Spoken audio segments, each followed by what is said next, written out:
Buong pagmamalaking ibinalita ng Kameda Promotion na magkakaroon ng malakihang laban itong ating kababayang si John Real Casimir sa unang bahagi ng taong 2026. Isa sa mga patunay nito ay nagbigay ng open survey itong si Kameda Promotion sa mga Japanese boxing fans kung sino ang kanilang napupusuang makakalaban nitong si Cuadro Alas. At dito nga po ay numero 1 na nasa survey ay walang iba kundi kontra dito kay Luis Neri. Wala, tumataas na nga po ang tsansa na ito na ang magiging sunod na laban ni Cuadro Alas para sa unang bahagi ng taong 2026. At dito ay pinag-aaralan ng Kameda Promotion kung ito man ay maipanalo ni Cuadro Alas kontra Neri sa bansang Japan ay magkakaroon pa ng second fight etong si Cuadro Alas sa ibang bansa, at ang isa sa mga option ay walang iba kundi ang Saudi Arabia sa ilalim ng multi-billionaire promoter Turki Al-Sheikh. Well, ganun pa man, ito ay posible lamang kung makikipag-coordinate itong si Koki Kameda sa bigating matchmaker na si Sean Gibbons. Para po sa kalam ng lahat, itong si Sean Gibbons din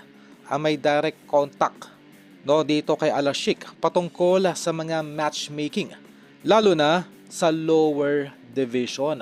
Kumbaga, kung mapapadali ay kailangan pong makipag-ugnayan na sa lalo madaling panahon itong si Kameda kay Sean Gibbons. At ito ay inline pa rin sa balita na naghahanap ngayon itong si Al-Sheikh na mga knockout artist o yung mga exciting fighter na siyang magpapakitang gilas sa kanilang bansa sa Saudi.